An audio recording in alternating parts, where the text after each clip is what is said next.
Hi, I'm Gail Zuckerman, and this is Growing Older with Gusto. Each episode, I interview people who are growing older in an inspiring way. Whether you're 30, 60, or 80 years of age, these interviews will help to conquer your fear of aging. Please subscribe to our channel and check out our website at www.growingolderwithgusto.com. Hello, I'm Gail Zuckerman, host of the podcast Growing Older with Gusto. It is my privilege to have John Manhold on the show today. John is 102 years young and the oldest person that we've ever had on the show. John has not slowed down and is going to share with us his secret sauce in thriving up to and after the century mark.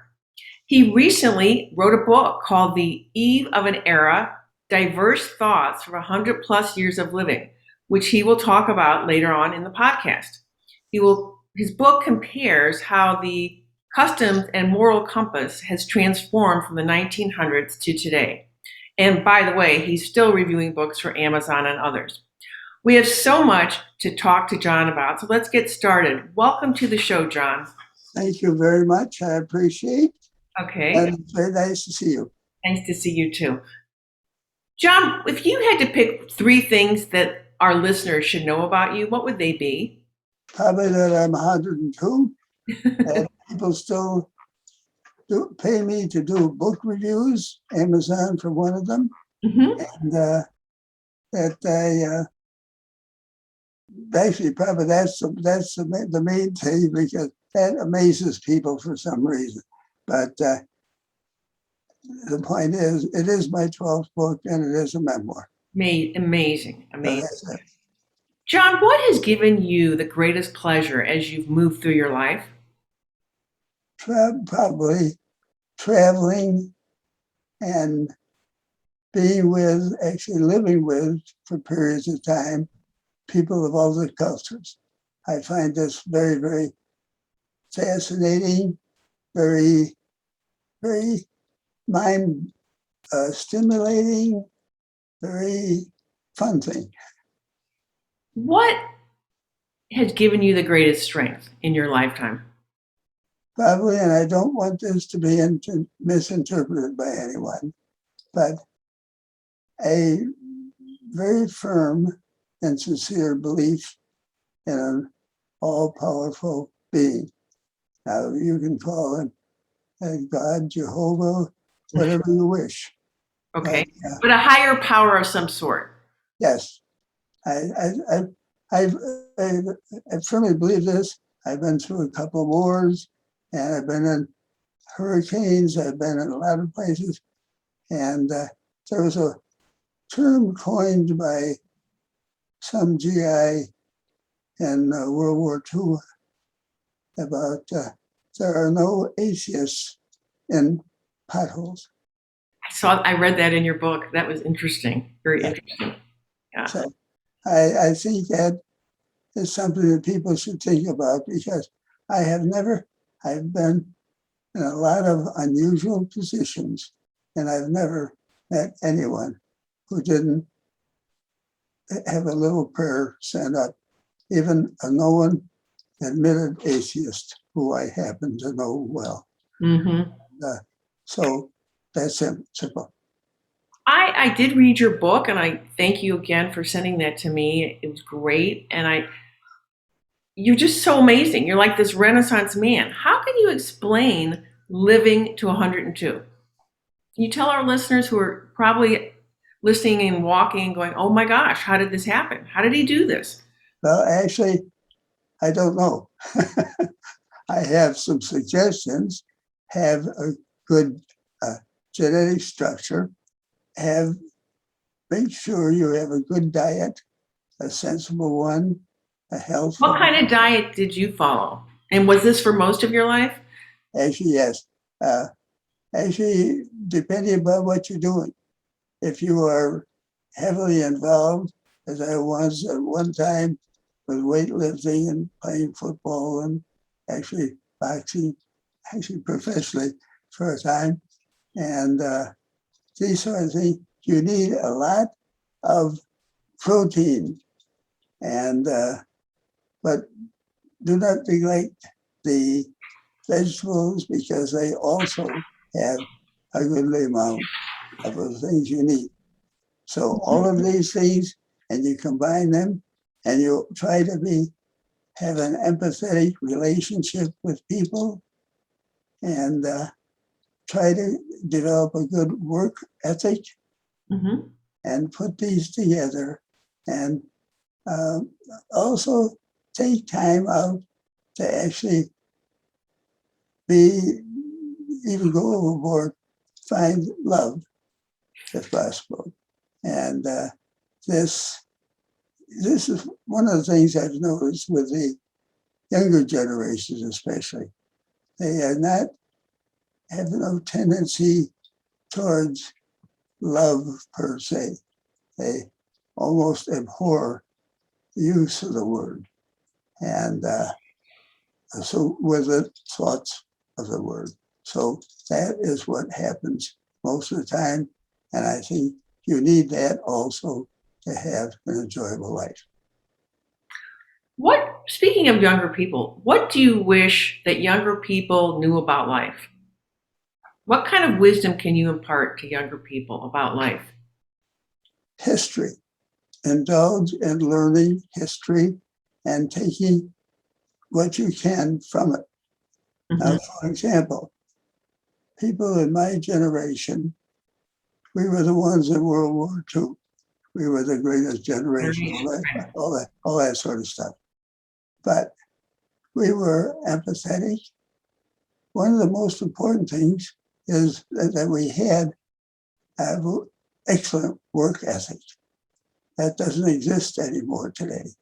It's amazing, but people just do not know how to work. I can give you example after example. All you have to do is go into a store.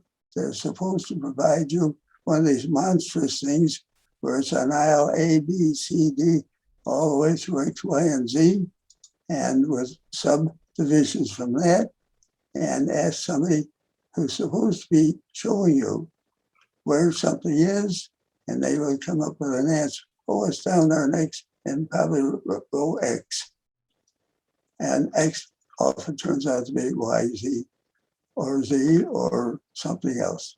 Mm-hmm. So there's no understanding in the younger generations. And as repeated, just recently, my wife had an experience. She went in with a electronic thing she was returning, and the man was standing there, and she said, oh, "Could you take this to the whoever you are responsible to, and give it to her, and show her that I have returned this item?" And he said, "Oh, well, you have your phone. Take a picture and take it over to her." I don't need. Customer service is not the same, right? Yeah. So anyway, no more comment about Okay. that. So, what have been the greatest changes in society in your life? The greatest societal changes when you look back? Complete way of life, actually. There have been so many changes. Radio, for example, did not exist for the normal person in the early days. Don't forget, I was born in 1990, which is a long time ago. And in those days, actually, my father was an electrical engineer, actually built our first radio, uh, Wow. a crystal set. And I remember we lived in Rochester, New York, and he was a big bonus night when he was able to get Schenectady, New York, on his radio. And this is, so anyway, yeah, you get there to TV, to internet, to RNA, DNA. DNA didn't even come up until 1950 somewhere, as I recall. And so, and cloning, I think of cloning these days, all of these things have such a tremendous impact and have changed life so much. It's incredible. What do you wish you had known when you were younger? A lot of this stuff, but this also is a mixed bag because they say it has taken, well, when you can use Alexia and say, well, would you please make sure I turned out the lights and lock the doors, etc. It's fine. It's beautiful. Also, he, it, the crystal, the set, whatever it is this automatic intelligence is making a recording of all of this. That is, unfortunately, today is available to everybody at any time because with the way people are scamming and moving into, there's no privacy anymore when you really get down to the nitty gritty. So that So is, do you think that the new way of life and the new things available to us today, are those more of an advantage or a disadvantage? is what Are they more of an advantage or a disadvantage in your estimation? I'm not sure I can answer that one. Okay, That's that's okay. it's advantageous in many ways. However, when you think of the loss of empathy, of understanding, of even listening to people. I mean, how often have you sat at a dinner table of 8 or 10 people and two people are not talking except their Twitters or their. Their phone's on the table, right? Everybody's got the phone on the Yeah. table, right? So anyway, as I say, I can't say yes, there are tremendous advantages. However, they have to be modified. And I think that is what trouble with people. They are not modifying them as they should. I can go on. That's a very good point. But doesn't that apply to all areas of life, being moderate in a lot of ways? I'm sorry? Wouldn't that apply? I mean, you said it should be things should be modified. I totally understand what you're saying, but I think it applies to life in general, don't you? Doing things in moderation. Yes, moderation is exactly the correct word. You should, by all means, use your head, um, think about what might be the consequences, and then make your move. Don't move. Everything has to be done very quickly today. I mean, even speech, for example, the level of people retaining things today is at a 8.1 seconds. This is a point of about the same has been discovered for a goldfish. So unfortunately, that is true and a fact. So, John, what's the best advice you ever received from somebody in your life? From my father, believe it or not, and I fought him, but he was right. Be able to work for yourself. And therefore, as a profession, and I have never, I haven't worked for myself, but I always have worked for myself. I mean, it depends upon uh, people with grants and people who believed in what I was doing, supporting much of the activity. My work fundamentally was a wound healing, and I was a pathologist, uh, a dentist, a psychologist with my union card degrees in them, and so it is a matter of doing what you like to do and enjoying it. Because if you enjoy what you're doing, you'll also develop a wonderful work ethic. And if you're not, you won't develop one.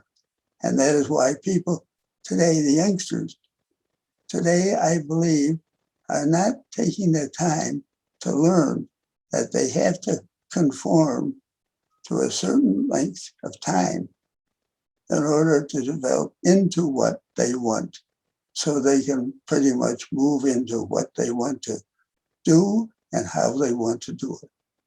and it's very unfortunate. People people don't listen anymore. They listen, but they don't hear what the people are saying. They listen constantly, but while they're listening, they're depending upon and deciding what they're going to say themselves as soon as a person gets through. They're not really listening to what they're saying, so hearing it. Okay, that's it. So, what has been most inspirational to you in your life? Most, most. And what's been the greatest source of inspiration to you?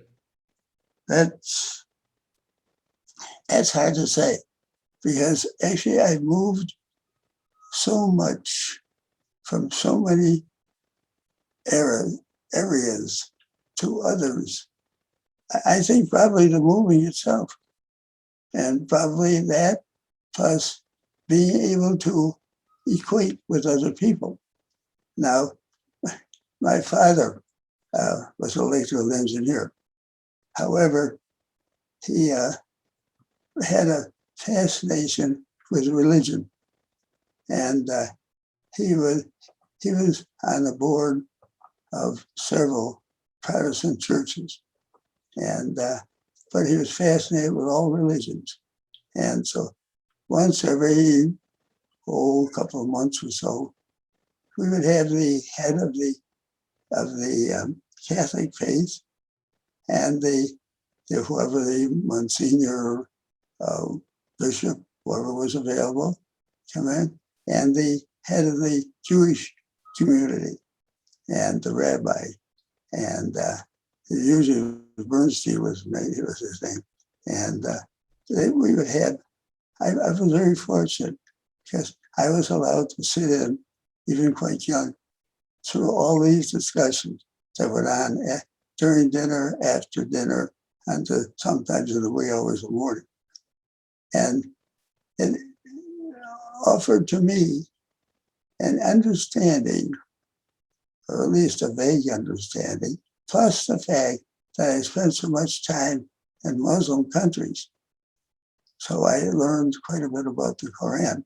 And put all these together, that's probably most inspirational thing in my life, being able to meet these people and actually live with people in other cities, other towns. Sounds wonderful. Sounds fabulous. It I was agree with you. Traveling's wonderful, and also having those social connections is great too. it's absolutely fascinating. Well, that's enough of that. Go ahead. I'm Uh, sorry. anyway, any other ingredients that go into your secret sauce for living a joyful life that you can tell our listeners? As I say, I think people should learn from history, as I said, to repeat myself actually, and learn from the other religions, if you want to call them religions, the other ways of life. Mm-hmm. And they're quite different, but you can accustom yourself to them if you are willing to be a little empathetic. And if you are willing to not just listen, but hear what they're saying. It's very, very helpful. And I think that is the main mixer in the sauce. Okay. Any reflections on anything you might have done differently in your life But so far? I didn't, one of the unfortunate things of maturing are my hearing aids are not working quite that well. You'll have to repeat that. I'm sorry. That's okay. Any reflections on what you may have done differently in your life? Any reflections on what influenced me?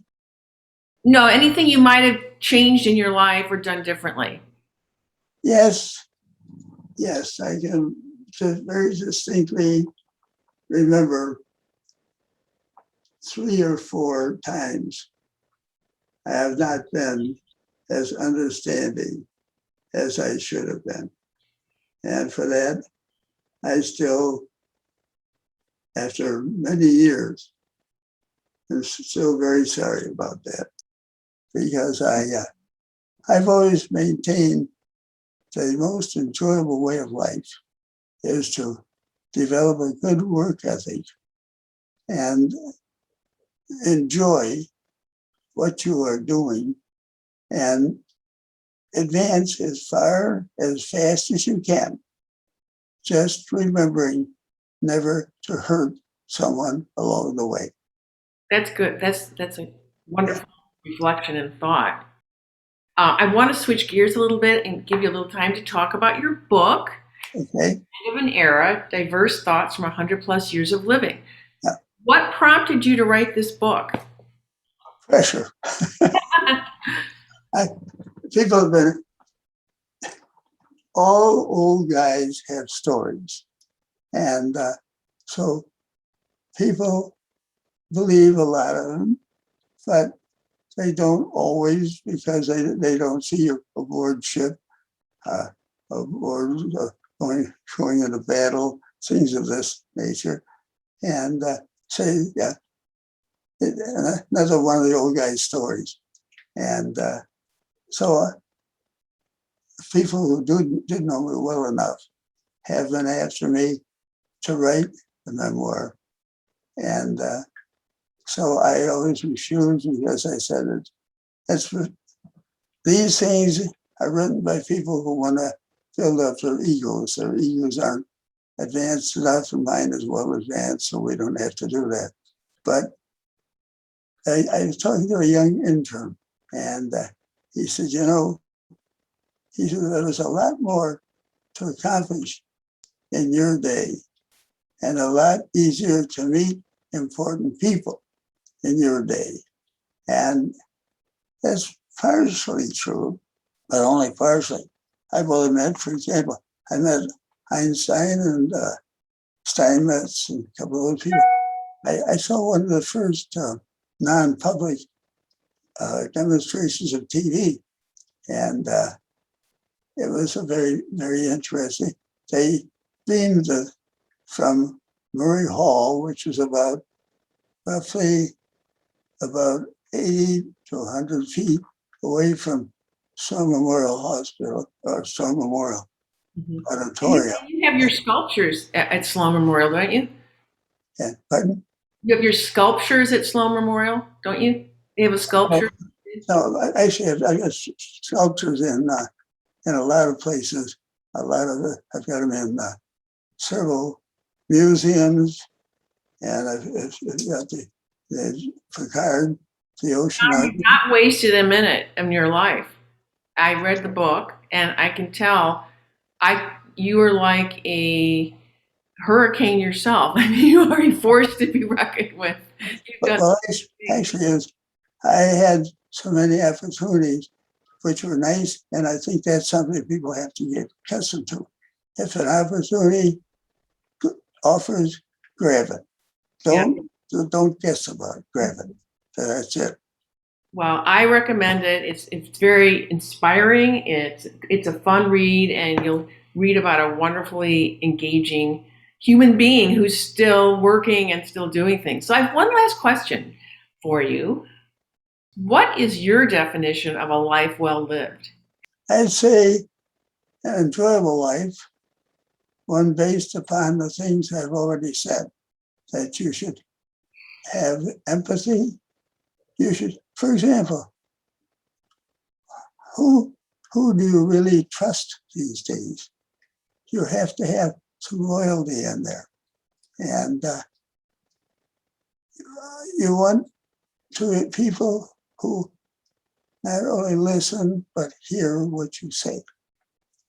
And you put these together, and you're working your enjoyable life because you were able to move into something you wanted to do, and you wanted to do it in your way, and you were able to do it based upon these other factors, that you tried to do everything you could without hurting somebody else. And you could accomplish a tremendous amount that way, and nobody gets hurt, and you're happy as can be. Period. Very nice. John, if somebody wants to contact you or purchase your book, where do they need to go? Actually, it's on Amazon and all the other both in in soft cover and in the ebook variety. Okay. So, and it's easy to for any, and the book, brick and mortar all have it or can order it. So it's just a matter of where you want to look. Great. I'd like to thank you so much for your time and sharing all your information with us today. It's been great. And wish you many more happy days and years ahead and more books, if that's what you choose to do. I thank you very, very much. You are welcome. You've been very kind and most gracious. Oh, thank you. Thank you. So please listen to this latest episode on any podcast platform and our YouTube channel, Growing Older with Gusto. Thank you and happy listening. Please subscribe to our channel and check out our website at www.growingolderwithgusto.com.